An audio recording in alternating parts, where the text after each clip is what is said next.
Right, let's also get some reaction from the Democratic Alliance. Of course, we will be speaking to them about ANC cadre deployment appointments, but just to get some sort of response to the opinion piece by Minister Lindiwe Sisulu. A very good morning to you, dear Spokesperson on Public Service, Leon Schreiber.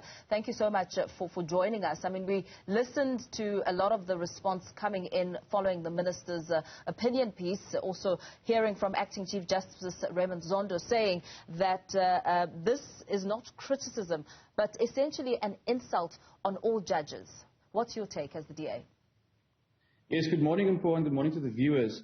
So the comments made by the Minister are a disgrace, and DA leader John Steenhuisen has already called on the President to rebuke the Minister and take action against her. Of course, we must remember that Minister Sisulu, like all members of Cabinet, serve at the pleasure of the President, and this is the kind of behavior that cannot be allowed to stand from a member of our Cabinet, and that's why we've called on the President to take firm action. He has been conspicuous in his absence in this discussion.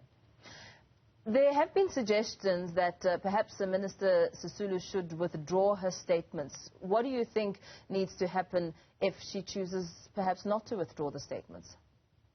Well, I think it's clear from the tone, if you read that article, that she's quite wedded to those statements. So I think it is unlikely that she will easily withdraw them. And therefore, if there's an insistence in the face of what we've heard from Acting Chief Justice Zondo, in the face of the public outcry that we've seen, then that only strengthens the case that the President actually has to take action against the Minister, because at the end of the day, she is only accountable and serves at the pleasure of the President. And therefore, if there's any attempt to double down or refuse to withdraw these disgraceful comments, then he really has to take action. If I may, Mpo, just on something that Minister Gungubele said there, the reference he made to the need to build a state that is actually able to implement the vision in the Constitution. It is exactly because of cadre deployment and the issue that we are driving that we have been unable to fulfill that constitutional vision.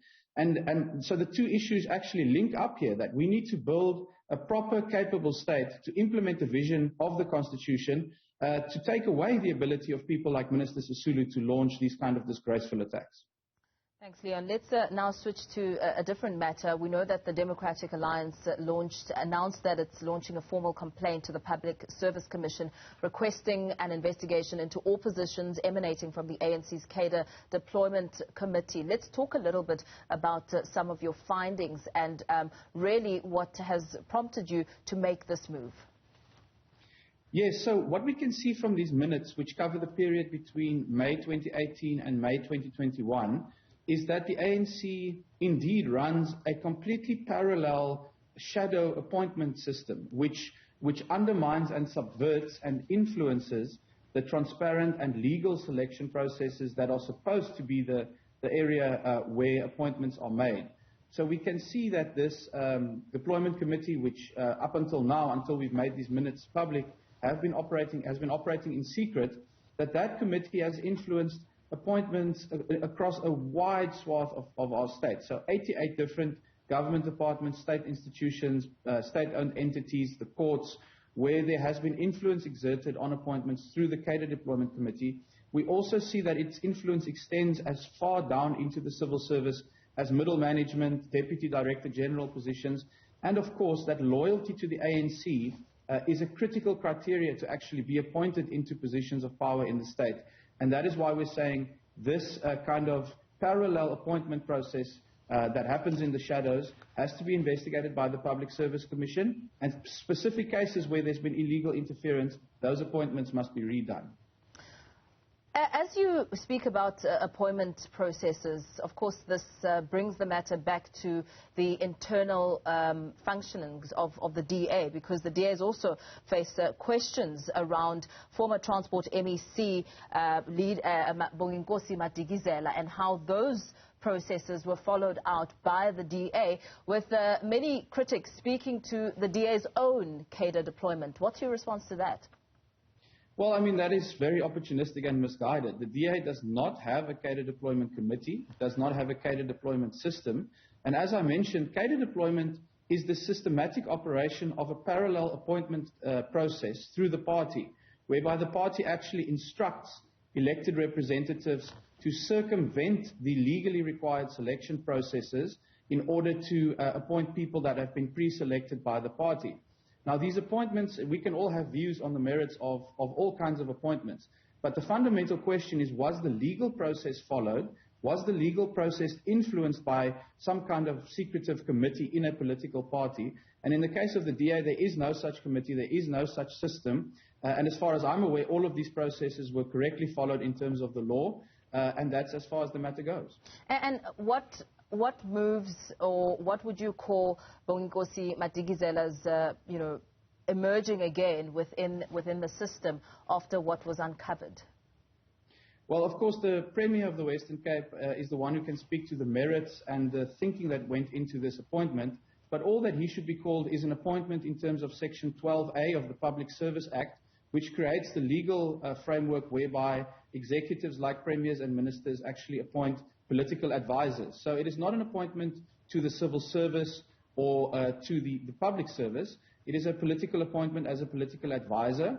And once again, the key distinction, of course, being that the Premier was not instructed or influenced by some secretive committee as to who he should be appointing to different positions in his department and government, but that he applied his mind, went through selection processes in different appointments, and reached the conclusion on who to appoint.